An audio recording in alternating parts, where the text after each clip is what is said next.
So, magandang gabi mga busing, mga madam. Ayun, may pag-uusapan naman tayong mga issue ngayon sa West Philippine Sea dahil matunog ngayon ang West Philippine Sea dahil sa dalawang opisyal na nagpaparinigan, nagbabatuhan ng mga mahanghang na mga salita. Ang sinasabi kong opisyal ay sina Marcolita, Congressman Marcolita at ni Commodore Tarila. At ngayon, nagpang-abot na nga sila dito sa TRICOM Committee at ayun, sa usaping fake news at ayun na nga, nadamay na nga yung mga parinigan nila na sinasabi nga raw ni Commodore Tarila na traidor itong si Marcolita at ito namang si Tarila ay sinabihan naman ni Marcolita na bubo at tanga at kailangan i-educate ang mga Pilipino. So ayun na nga, umpisahan na natin at pakinggan natin yung mga sagutan nilang dalawa. At ayun, umpisahan natin mga busing. Din mo muna yung legislator and then you wait until you are recognized by the chair, okay? Yes, sir. Thank you. Thanks, sir. Please proceed. You said that you did not say that I am a traitor, but it is in the social media. Did you take an effort to clarify that so that you could not mislead people because they might believe that you have said that? It is only now that you are disowning this statement. Mr. Chair. Mr. Chair. Yes, sir. To the Honorable Marcoleta, sir. Let's put it on record. I did not use the word traitor in describing your statement that the West Philippine Sea ay kathang-isip lamang po. Let me read my post on X. I stand by the statement of President Bongbong Marcos when he said ang West Philippine Sea ay hindi kathang-isip natin lamang.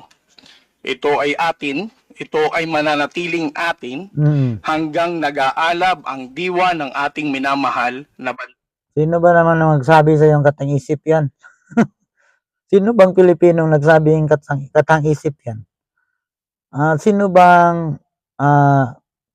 matinong Pilipino na magsasabing hindi atin yan? Katang-isip yan. Natural atin yan dahil nanalo tayo sa arbitral ruling eh. Nanalo tayo sa kaso at nasakop yan sa ating EC. Natural hindi katang-isip yan. Bansang Pilipinas.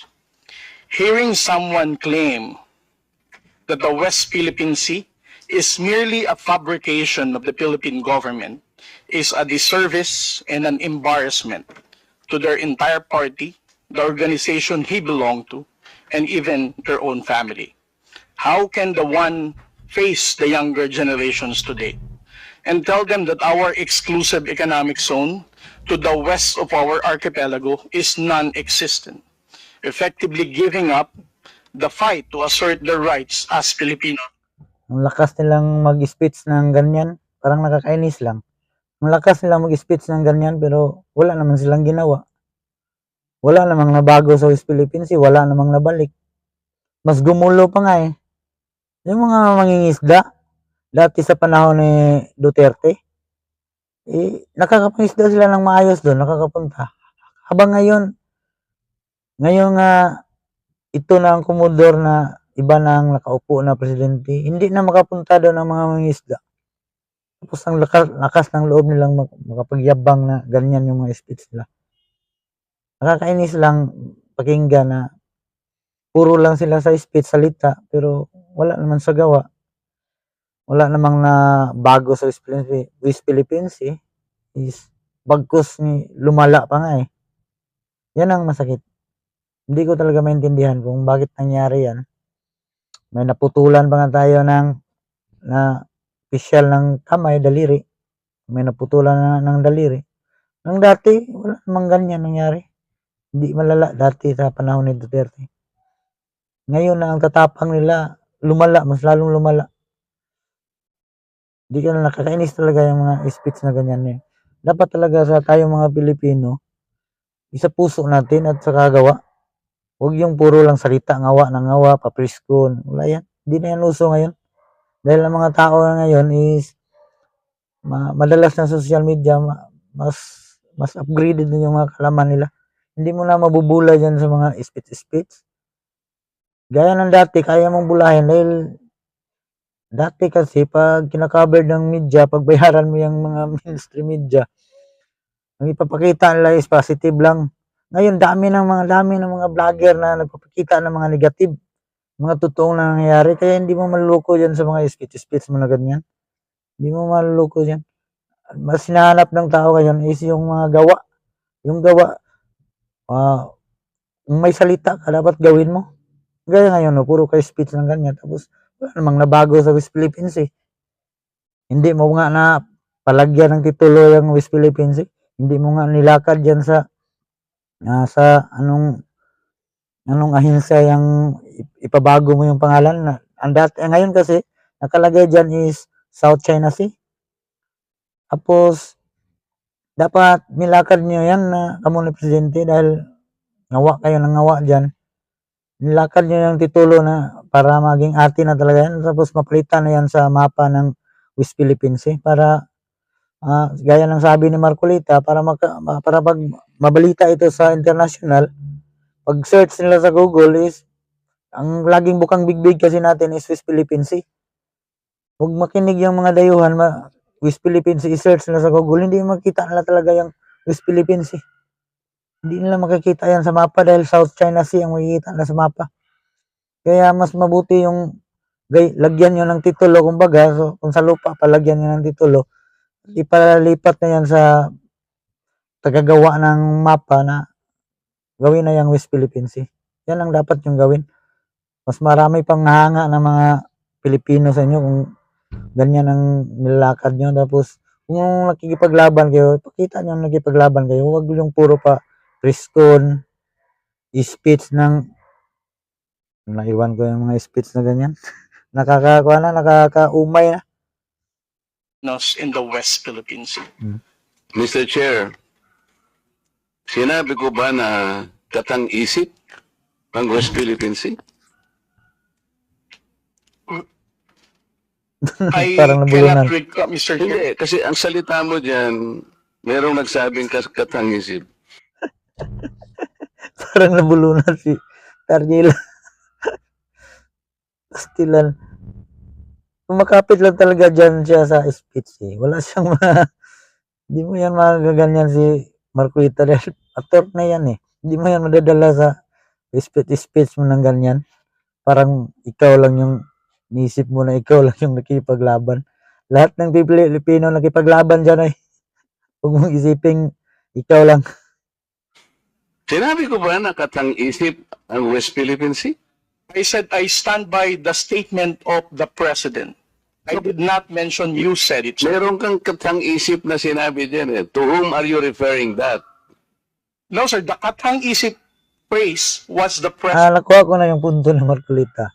Sa speech ni PBBM na katang isip at yan yung sinusunod na speech ni Tarjila. Para siyang sunod-sunurang Lipuris ni PBBM. Ngayon, nakuha ko na yung punto ni Marcolita.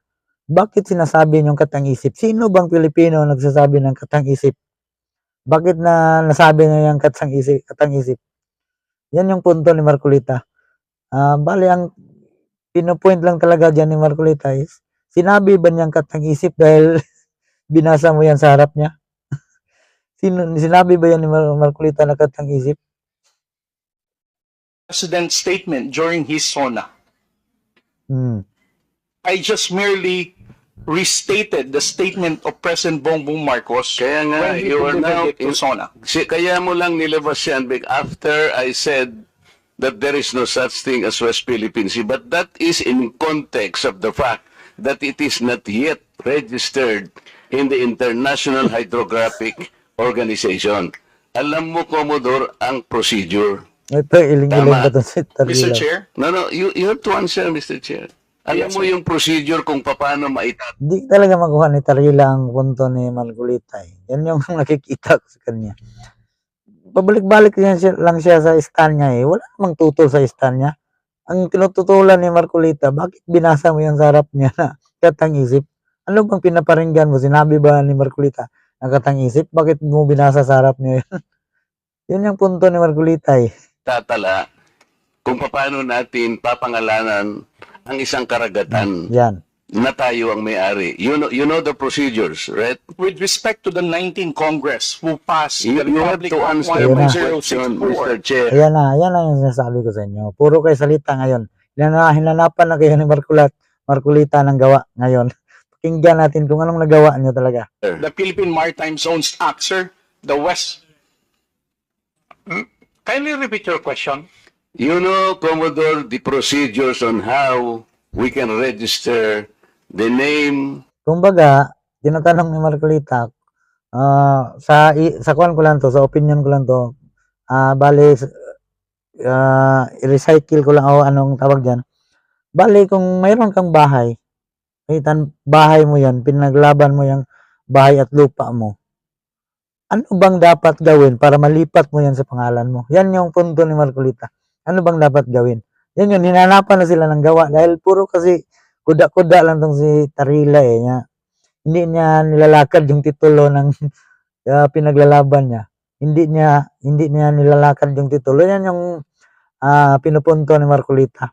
Hinanapan na siya ng gawa. Ngayon, tingnan natin kung anong sagot ni Tarila.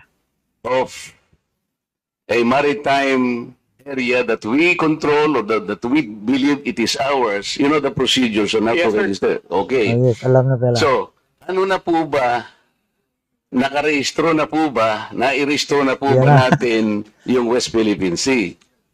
Sir, with regard to your question, there must be a legislation and then submit it to the international. Oo nga, meron. Ayun na. Ayun na. Sinisisi, pinasa ni Tarila sa legislation. Ayun na. Meron na po tayong legislation. And Yes, as a matter of fact, nagagawa na po yung Congress. Kailangan po talaga yon. Yes, sir. Nagpasimula tayo sa administrative order pero Yan na. kulang yon. Kaya nga po ang Congress gumawa para tulungan po kayo. Okay, sa ngayon po, sa tagal na po ng proseso, yun po yung dapat ninyong palaging gagawin. Kailangan Yan, yan ang punto ni Marcolita. Yan ang napapahiya talaga si Tarila dyan eh. Pero hindi niya makuha yung punto na ni Marcolita eh. Palaging iniisip niya, style niya is hindi katang isip atin yan. Sino ba namang oy. Sino ba namang nagsasabing hindi atin yan? Ang hinahanap ni Marcolita, kung nga talagang atin yan, bakit hindi niyo pinagawa ng titulo? Para makilala tayo sa buong bansa, sa buong mundo na West Philippine Sea yan. Dapat malipat niyan sa mapa na wala na yung South China Sea. West Philippine Sea na yan. Yan yung hinahanap ni Marcolita. Ngayon, hinahanap ni Marcolita kung ano nang nagawa nyo. Nilakad nyo ba o ano na? Ngayon. lahat ng lakas natin gamitin, maparehistro po natin. Pero ngayon, hindi pa nakarehistro. Tama po. Again, sir, answer your question. Please. Steps by Commodore, step. sandali. Yes, sir. Please answer the question directly. Kaya na. Nilaglag ka na ni Akop. Nainis na si Akop sa'yo eh. Paligoy-ligoy ka kasi eh. The question calls for a yes or no. No, sir. If it's in IHO, yes, through legislation. Sinasabi ko yung IHO because this is Yan pala. Yan ang IHO. Yan pala yung tagagawa ng mapa ng buong mundo. Yan pala yung IHO. Dapat nilakad nila sa IHO para walain na yung South China Sea at palitan ng West Philippine Sea. Pag sinong makagawa niyan na kuan ngayon na sinong maglalakad niya na official ngayon, sigurado ako pag siya yung pinakasikat. Saludo ako sa kanya pag mapalipat nila yan. Hindi yung puro kuda lang. the only world body that officially names a particular area of the sea. Kaya sa konteksto po ng pinag-uusapan natin, kaya ko lang nasabi, sapagkat hindi pa po nakatala, we need the international community to recognize a part of our own. Yun lang. Hindi talaga nakakainis talaga itong sa Tarila. Parang hindi niya talaga makuha yung punto ni Marcolita. Tingnan mo yung mga anong tawag dyan? Body gestures o mga expression, face expression niya. Parang parang kuwan sila, si Marcolita dito, si Tarila dito, parang hindi talaga sila maganda yan, hindi talaga makuha ni Tarila. Yun lang ang sa tingin ko, Ang po ang punto doon, Mr. Commodore. So kung hindi pa po nakatala, tama po ako, hindi ba? No, sir. No. Talaga 'tong sa Tarila, eh. Ang sabi ni Marcolita, ay naku, ewan ko. You are inconsistent. No, sir. I did not say that you're correct. I will not agree that you are correct. West Philippine Sea is our exclusive economic zone. Eh, Tama ka nga, i-issue nga natin, exclusive economic zone nga natin yung West Philippine Sea. Ang punto ni Marcolita, bakit hindi nyo nilakad yung titulo? O sa, sa lupa pa titulo, bakit hindi nyo nilakad sa HO? Para maglagyan na kumbaga ng titulo. Yan yung punto ni Marcolita. Ini-insist talaga ni Tarila na ganyan, eh. Mr. Chair, wala tayong dispute that. Sinasabi ko na nga sa iyo, yung sinasabi nating West Philippine Sea is our own Oh. exclusive Tingnan mo yung physics expression ni Tarila, hindi talaga mag-gets. economic zone. This is ours. You and I should fight for it until the last drop of our blood. Ang sinasabi natin dito, kagaya ng nire-request ng CICC, let us educate our people sapagkat ang alam ng mga tao, lahat tayo, ang alam natin, nakarehistro na. Oo, Ang tama. sinasabi ko, hindi pa po nakarehistro. Ikaw ba pwede kang mag-enroll sa isang eskwela nang hindi ka nag-register? Tingnan mo. Ang mukha ni Tarila, tingnan mo. Doon talaga ako natawa sa mukha ni Tarila. Parang, ang expression na parang, kung sila talaga, hindi isang daan yung pinagdaanan nila, parang baliwan. Hindi talaga mag-gets si Tarila. Ang ganito kasi yan, si Tarila kasi, parang, opinion ko to, si Tarila, parang inutusan ni Linte na ganyan ang mga speech mo. Parang ganito, example. Si Tarila, binigyan mo ng bahay at lupa. Binigyan mo siya ng bahay at lupa. Ang kaso itong si Tarila, tumira lang siya, pero hindi niya inasikaso yung titulo ng bahay at lupa na binigay sa kanya. Kuntinto na siya na tirhan niya, ipagmayabang niya na kanya yan. Akin to. Akin to, binigay to sa akin. Akin to. May right ako dito dahil binigay na sa akin to. At kumbaga nanalo ako dito. Pero hindi niya nilakad yung titulo. Grabe ang tatanga, eh. Sa'yo na nga yan yung bahay at lupa, binigay na nga sa'yo. Bakit hindi mo nilakad yung titulo para malipat sa pangalan mo? Yan yung punto ni Marcolita, eh. Puro ka ngawa, puro ka papagmayayabang na atin to, pero hindi mo naman nilakad yung titulo. Wala pang ang titulo hanggang ngayon. Yan yung punto, eh. Hindi talaga mag-gets ni Tarila, eh. Register nang hindi ka nag-enroll? You answer my question. Of course, sir, there's a Kaya nga, legislation. Kaya hindi pa nakarehistro, Mr. Chair. This is the only point. Let us not create a mountain out of molehill. Bigla mong sasabihin, Natatawa talaga ako sa mukha ni Tarila. Parang na-high blood na siya, eh, na bakit? Wala talaga.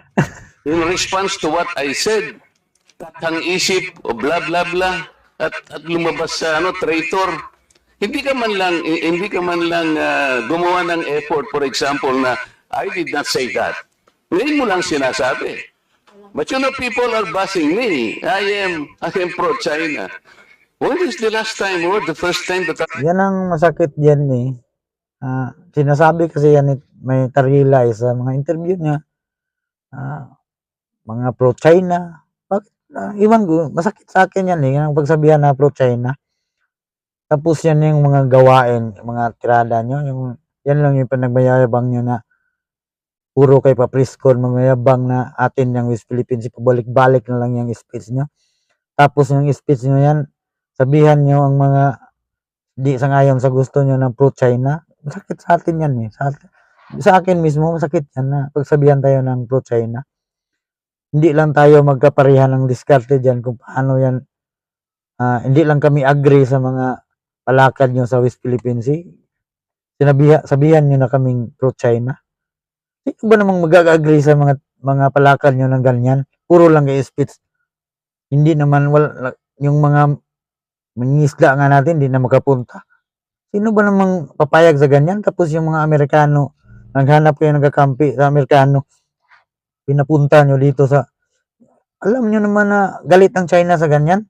Kahit ibang bansa na, yan, magagalit talaga sa ganyan. Dahil banta sa kanilang, yan sa kanilang syudad yan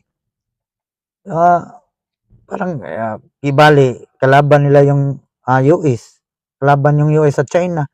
Tapos yung US, kumampi tayo sa US, iniisip ng China na pinagtulungan natin sila. So anong mangyayari sa atin? Tayo yung magiging battleground, wala naman tayong mga armas. Hindi tayo kayang depensahan ng US, sa totoo lang. Hindi talaga. Wala talagang mananalo sa pagkikipag-away. Ang magandang gawin kasi dyan, sa akin lang, opinion ko, is kiglaban tayo ng may prinsipyo at tapang. Hindi yung maghanap tayo ng kakampi. Wala yan. Yan ang nasabi sa Biblia ang gugunaw sa mundo, yung pagkakampi-kampi. Yan ang nagumpisa ang paggunaw sa mundo. Nasabi yan sa Biblia. Kaya wag nyo na itigil nyo yan.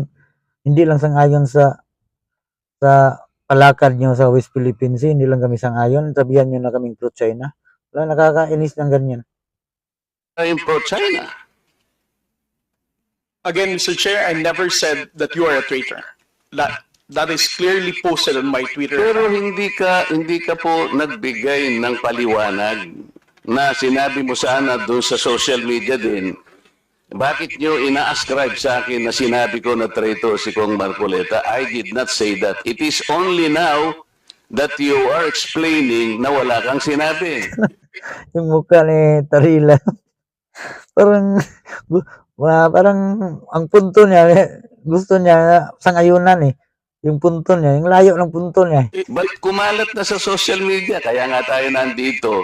These are the excesses and the abusiveness of social media, Mr. Chair. Nangyari na. Kahit na ilang libong mag-explain ka dito, Kaya nga. yung tao narinig na nila na ikaw ang nagsabi because meron ka pang literal. Naiinis talaga ako kay Tarila. Nakakainis lang, nakakainis na nakakatawa. Wala talaga, walang patutunguhan yung usapan na ganyan Hindi sila talaga magkaintindihan Iba yung punto ni Tarila. Hindi maintindihan talaga ni Tarila yung punto ni. Ako, sa decision ko, dito ako kay Marcoleta, mas naintindihan ko yung mga punto niya. Isa kay Tarila. Tama naman ng kay Marcoleta Kung talagang atin yan, bakit hindi nyo lakad yung titulo? Para naman maintindihan ng mga gaya ko, ng mga mahirap, ng mga hindi alam ang usapin ng ganyan. Maintindihan nila na, atin na yan, may titulo na yan. Dapat, o di kaya ilipat nyo na ang pangalan sa IITSO na, ipalipat nyo na West Philippine Sea, walain na yung South China Sea. Yun ang dapat. Walain na, may South China Sea, pero, iba na yung yung anong tawag doon? Mga linya doon. Dapat hindi nasakop yung EEC natin. So, ayan. Tama na. Wala na itong pupuntahan itong usapan nila. Parang magkakuha na sila ng ibang daan yung mga dinadaanan nila. Hindi talaga sila mag-intindihan sa tingin ko. So, ayan. Hanggang dito na lang muna mga boss. At salamat sa pakinig. At sa mga hindi pa nakasubscribe, ay mag-subscribe kayo para naman masuportahan natin ang mga Dutertes at mga PDP laban. Para naman mabago tong bansa natin dahil sobrang gulo na, ang daming nakawan, billions. Tapos sa tingin ko pinaka-covered lang ng media. Tingnan nyo ngayon, nawala na sa balita yung Bicam, puro na yung mga Duterte na pagbabanta niya no. So yun, iba na talaga ang yan. So kailangan na talaga nating baguhin ng Pilipinas at magsuportahan tayo. So, ayan lang muna mga busing at ako po si Mutukuking at maraming salamat po. Ito doon